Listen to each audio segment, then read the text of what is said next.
Hello students, welcome back to all of you.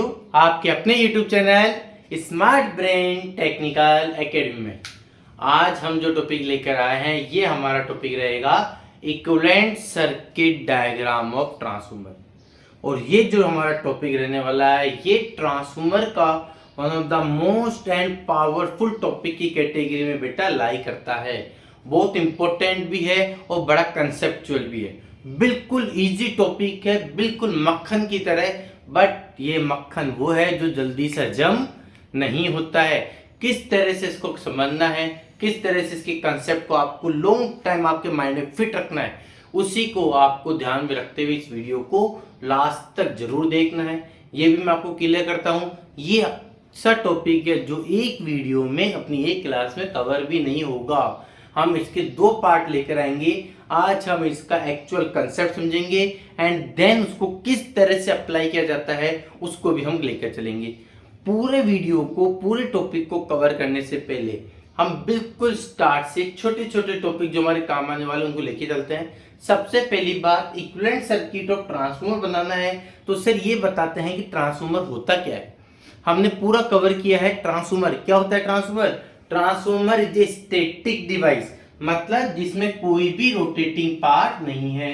Transformer is a static device which transfer the energy कहां से, from one circuit to another circuit. यही तो करता है transformer, electrical energy को transfer करता है one circuit to another circuit without change of frequency. और दोनों नेटवर्क एक दूसरे से कैसे होते हैं, इलेक्ट्रिकली आइसोलेटेड। हम बात कर रहे हैं इक्विवेलेंट सर्किट। भैया इक्विवेलेंट सर्किट मतलब सारे कंपोनेंट आएंगे, मतलब हम यहाँ पर वाइंडिंग के रेजिस्टेंस और रिएक्टेंस को भी प्रॉपर कंसीडर करेंगे। अब अगर सेकेंडरी साइड में हमने वाइंडिंग को वाउंड किया है तो सर सेकेंडरी का वाइंडिंग का रेजिस्टेंस क्या होगा, R2। सेकेंडरी वाइंडिंग का रिएक्टेंस क्या हो जाएगा, X2। सेकेंडरी में क्या कनेक्ट कर देते हैं हम, लोड। क्या लगा देंगे यहाँ पर, लोड। ये लग गया हमारा सेकेंडरी साइड में लोड। ये बना दिया हमने सेकेंडरी साइड को कंप्लीट। प्राइमरी में तो सर प्राइमरी का रेजिस्टेंस होगा, बिल्कुल होगा। ये लीजिए प्राइमरी का रेजिस्टेंस, प्राइमरी का रिएक्टेंस। और इसको किससे कनेक्ट करना है सर, इसको कनेक्ट करेंगे हम हमारी प्यारी सी supply, AC supply V1, resistance R1, reactance X1। Sir जैसे ही हम इसको सप्लाई से कनेक्ट करते हैं, प्राइमरी साइड में करंट फ्लो करता है I1, इसका पूरा का हो जाएगा इंपेडेंस Z1। यहाँ पर प्राइमरी साइड में ईएमएफ इंड्यूस्ड E1, सेकेंडरी का ईएमएफ इंड्यूस्ड E2। ये होगी सेकेंडरी वाइंडिंग का इंपेडेंस Z2 एंड लोड के अक्रॉस वोल्टेज होगा V2। बोलो ये हमने प्रॉपर पहले भी समझ रखा है, ठीक है। अब सर इक्विवेलेंट सर्किट डायग्राम में क्या करना है, ध्यान रखिएगा हमें एक ऐसा डायग्राम बनाना है जिसमें ये जो हमारा इलेक्ट्रिकली आइसोलेटेड नेटवर्क है, प्राइमरी और सेकेंडरी के इलेक्ट्रिकली कनेक्टेड है नहीं है। हम क्या चाहते हैं, एक ऐसा नेटवर्क बनाना, ऐसा ऑब्टेन करना इक्विवेलेंट सर्किट जहां पर प्राइमरी और सेकेंडरी आपस में इलेक्ट्रिकली कनेक्टेड हो। अब वो कैसे होगा, उसको करने के भी दो तरीके हैं। वो क्या क्या होते हैं, फर्स्ट या तो हम प्राइमरी के पैरामीटर्स को, प्राइमरी साइड को रेफर कर दें कहां पर, सेकेंडरी साइड में। प्राइमरी साइड को कहां रेफर कर दें, सेकेंडरी में। या फिर हम क्या कर सकते हैं कि सर हम सेकेंडरी की साइड को, सेकेंडरी पैरामीटर को रेफर नहीं कर सकते क्या, प्राइमरी साइड पे। सर बिल्कुल कर सकते हैं। तो हमें आज यहाँ पे ये दो मेन कंसेप्ट सीखने हैं कि हाउ टू रेफर, कि जब हम प्राइमरी को सेकेंडरी में शिफ्ट करते हैं तब क्या होगा, इन पैरामीटर्स पे क्या इफेक्ट पड़ेगा। सेकंड, हम अगर सेकेंडरी को प्राइमरी शिफ्ट करें तब क्या होगा और उसके पैरामीटर पे क्या इफेक्ट पड़ेगा। इस चीजों को आज हमें समझना है एंड देन बनाते हैं हम इसका एग्जैक्ट इक्विवेलेंट सर्किट डायग्राम। तो आज क्या करना है उसका आपका क्वेश्चन माइंड में फिट होना चाहिए। तो अब चलिए टाइम ना वेस्ट करते हुए आज हम स्टार्ट करते हैं। सबसे पहले आज का main topic, equivalent circuit diagram when primary is refer to the secondary side. आइए अब स्टार्ट करते हैं हमारा फर्स्ट केस, क्या, when the primary is refer to the secondary. की हम क्या करेंगे, हम प्राइमरी के सारे पैरामीटर को सेकेंडरी में शिफ्ट करेंगे। अब यहाँ बताइए प्राइमरी में कौन कौन से पैरामीटर है। मेन है सर प्राइमरी का रेजिस्टेंस R1, प्राइमरी का रिएक्टेंस X1, प्राइमरी में करंट फ्लो कर रहा है I1 और प्राइमरी का वोल्टेज कितना है V1। सबसे पहले ये बताइए हमारे पास टोटल वोल्टेजेस क्या होगा। जब ये करंट हमारा I1 प्राइमरी रेजिस्टेंस R1 में जाएगा तो इसके अक्रॉस वोल्टेज ड्रॉप क्या होगा, I1 R1। इसके अक्रॉस वोल्टेज I1 X1 होगा ही नहीं होगा। तो यहाँ देखिए सबसे पहले resistive drop in the primary side, primary side का रेजिस्टिव ड्रॉप कितना हो जाएगा sir, I1 R1। Sir reactive drop in the primary side क्या होगा, I1 X1। बिल्कुल सेम, जब करंट I2 हमारा यहां से फ्लो करेगा तो resistive drop in the secondary side कितना मिलेगा, I2 R2। And reactive drop in the secondary side कितना मिलने वाला है, I2 X2। बोले यहां तक का कंसेप्ट क्लियर हुआ। अब बात आती है कि अब हम क्या करेंगे, हम प्राइमरी के सारे पैरामीटर को सेकेंडरी में शिफ्ट करेंगे। जैसे हम ये सारे पैरामीटर वहां शिफ्ट किए तो सर ये तो जो मैग्नेटिकली कपलिंग है ये तो क्या हो जाएगा, रिमूव हो जाएगा। तो सर क्या वैल्यूज हमें ऑब्टेंड होगी, किस तरह से ऑब्टेंड होगी, कुछ इफेक्ट पड़ेगा नहीं पड़ेगा वो हमें देखना है। तो सबसे पहले क्या करेंगे, हम देखेंगे transformation ratio K equals to V2 upon V1 equals to I1 upon I2। कुछ याद आ रहा है क्या, बिल्कुल सर ये चीज आपको याद होनी चाहिए, one of the most important topic है ये, याद आ रहा है। अब यहां से चेक कीजिए, जब हम प्राइमरी को सेकेंडरी में शिफ्ट करेंगे मतलब इस केस में हमारे पास सेकेंडरी का वोल्टेज V2 किसके इक्वल हो जाएगा, K टाइम्स ऑफ V1। कुछ दिख रहा है क्या, बड़ा इंपॉर्टेंट रिलेशन है, काम आएगा। साथ में आप ये चेक करिए सर I1 किसके इक्वल हो जाएगा, यहाँ पर I1 में मिलेगा K times of I2। Sir ये दोनों रिलेशन हमारे को अब काम आने वाली है, बुक्स में डायरेक्ट होता है। अब बात आती है कैसे करेंगे। सबसे पहले देखिए हम कर रहे हैं प्राइमरी को सेकेंडरी में शिफ्ट, मतलब प्राइमरी का रजिस्टिव ड्रॉप कहां चला जाएगा, सेकेंडरी में। तो क्या लिखा, now the resistive drop of primary, resistive drop of primary when refer to the secondary. तो सेकेंडरी में जाती वो क्या हो जाएगा, V2। सेकेंडरी का voltage K times of V1, मतलब ये हो जाएगा K times of I1 R1। बोलो सही है कितना। अब बात आती है सर सेकेंडरी में तो गया, सेकेंडरी में कौन सा करंट फ्लो कर रहा है, I2। हमें क्या चाहिए, मिल रहा है यहाँ पर I1। I1 को किस में रिप्लेस करना पड़ेगा, I2 में। सर I1 किसके इक्वल है, K टाइम्स ऑफ I1, मतलब यहाँ पे K, I1 की जगह क्या लिखेंगे, K टाइम्स ऑफ I2 साथ में R1। सर K और K आपस में क्या हो जाएगा, मल्टीप्लाई। क्या वैल्यू मिलेगी हमें, K स्क्वायर R1 साथ में I2। बोलो ऐसे क्यों लिखा, इसलिए लिखा है क्योंकि जो वोल्टेज है वो होता है V इक्वल्स टू IR।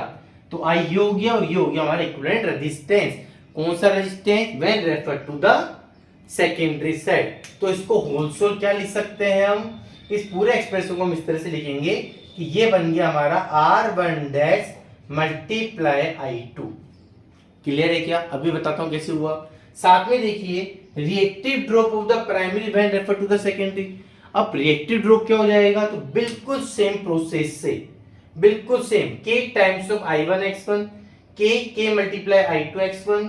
ये हमारे को क्या मिलने वाला है, X1 डैश I2, और X1 डैश हमारा क्या होगा, K square times of X1 I2। अब इसका सर्किट कैसे बनेगा, तो सर्किट हमें बनाना है। देखिए हमने क्या किया, प्राइमरी को सेकेंडरी में रेफर किया, शिफ्ट किया। जैसे इसको शिफ्ट किया ये वाले टर्म्स तो सब खत्म, हुआ ही नहीं हुआ, चल बिल्कुल फ्री। जैसे ही फ्री हो गया हम क्या करेंगे, इन दोनों का आपस में कनेक्ट कर दिया। ये हो गया sir primary is refer to the secondary electrically connect. Connect होते ही हमारे पास ये जो R1 था ये बन गया अब हमारा R1 डैश, X1 था वो बन गया X1 डैश, I1 था वो बन जाएगा I1 डैश। और सर यहाँ पे R1 डैश की वैल्यू क्या है, R1 डैश हो जाएगा हमारा K square times of R1, X1 dash हो जाएगा K square times of X1। और ये बन गया equivalent circuit diagram when primary refer to the secondary. यहाँ तक का क्लियर हुआ। अब बात आती है सर सर्किट तो बन गया, अब इसमें क्या करना है, तो आप ऑब्जर्व करिए यहाँ पर ये R1 डैश और R2 कैसे कनेक्टेड है, सीरीज में। X1 डैश और X2 कैसे कनेक्टेड है, सीरीज में। इन द सीरीज केस आपस में क्या हो जाएंगे, ऐड। तो क्या लिखेंगे, now from the network now from the network हमारे पास equivalent resistance refer to secondary, equivalent resistance refer to secondary क्या मिलने वाला है सर? अगर हम बात करें तो equivalent resistance refer to the secondary कितना मिलेगा? हम लिखते हैं इसको R02 किसके इक्वल होगा? R1 डैश प्लस R2, और R1 डैश क्या है? K square times of R1 plus R2। ये मिल गया हमें equivalent resistance when refer to the secondary side. बोलो क्लियर है? बिल्कुल सेम तरीके से equivalent resistance, equivalent reactance when refer to the secondary side कितना मिलने वाला है? Equivalent reactance when refer to the secondary side क्या मिलने वाला है? तो वो मिलेगा हमें X02 equals to X2 dash plus X1 dash plus X2। X1 dash कितना होगा? K square times of X1 plus X2, और ये मिलेगा हमें equivalent reactance when refer to the secondary side. I hope आपको ये वाला जो कंसेप्ट था equivalent reactance, equivalent resistance obtain करना या फिर प्राइमरी साइड को सेकेंडरी में शिफ्ट करना परफेक्ट क्लियर हुआ होगा। यहाँ तक का क्लियर है? फटाफट इसका स्क्रीनशॉट लीजिए, नोट डाउन करिए, फिर हम करते हैं इसका second part, when the secondary is refer to the primary side. आइए अब बात करते हैं हम केस सेकंड। क्या है? When the secondary side is refer to the primary side. बिल्कुल कॉपी पेस्ट है सर, काम कोई लैंग्वेज अलग नहीं है। तो जो हमने लैंग्वेज पहले लिखी थी उसको अभी बिल्कुल एज इट इज ही रख दिया है, सिर्फ जो कैलकुलेशन करी थी उसको छोड़ा है। क्या किया? बिल्कुल सेम है। करंट I1 फ्लो करेगा, करंट I2 फ्लो करेगा, सर्किट अभी प्रॉपर जो नॉर्मल ट्रांसफार्मर है उसी की फॉर्म में है। वही प्राइमरी साइड का resistive drop, reactive drop, secondary का रेजिस्टिव एंड सेकेंडरी का रिएक्टिव, इसमें कोई चेंजेस नहीं होते हैं। अब बात आती है ट्रांसफॉर्मेशन रेशो, वो भी बिल्कुल सेम रहने वाला है। क्या होता है transformation ratio? K equals to V2 upon V1 equals to I1 upon I2। Sir ये भी सेम रहेगा, बट अब आपको क्या ध्यान रखना है कि हम सर जी बिल्कुल प्यार से अब प्राइमरी को सेकेंडरी में नहीं, सेकेंडरी को प्राइमरी में ला रहे हैं। मतलब सेकेंडरी साइड के वोल्टेज और करंट प्राइमरी में क्या होने वाला है? कन्वर्ट होने वाला है। तो उसके अकॉर्डिंग यहाँ पे आप ऑब्जर्व करिए, V1 की वैल्यू क्या होने वाली है? V2 बाई के, V2 डिवाइड बाई के, दिख रहा है क्या? साथ में हमारे पास ये भी ऑब्जर्व करिए कि हमारे पास I2 क्या मिलने वाला है? सर I2 मिलने वाला है हमारे को I1 डिवाइडेड बाई के, मतलब सेकेंडरी और प्राइमरी में हमें कन्वर्जन करना है। अब कैसे करना है उसकी बात करते हैं। सबसे पहले देखिए, resistive drop of the secondary when refer to the primary. Sir secondary का वोल्टेज ड्रॉप कितना है? I2 R2, ये रहा, ये हो रहा है प्राइमरी में जा रहा है। सेकेंडरी की वैल्यू जब प्राइमरी में शिफ्ट होगी तो प्राइमरी साइड का वोल्टेज क्या बोल रहा है? सर सेकेंडरी वोल्टेज में K का डिवाइड कर दीजिए, मतलब यहाँ पे हमें जो वैल्यू मिलने वाली है वो मिलेगी हमें अब I2 R2 अपॉन K। मिल गया क्या? जबकि वहां पे क्या हो रहा था जब प्राइमरी को सेकेंडरी में कर रहे थे? K से मल्टीप्लाई। यहाँ क्या हो रहा है? K से डिवाइड। सर प्राइमरी में करंट कौन सा फ्लो कर रहा है? I1।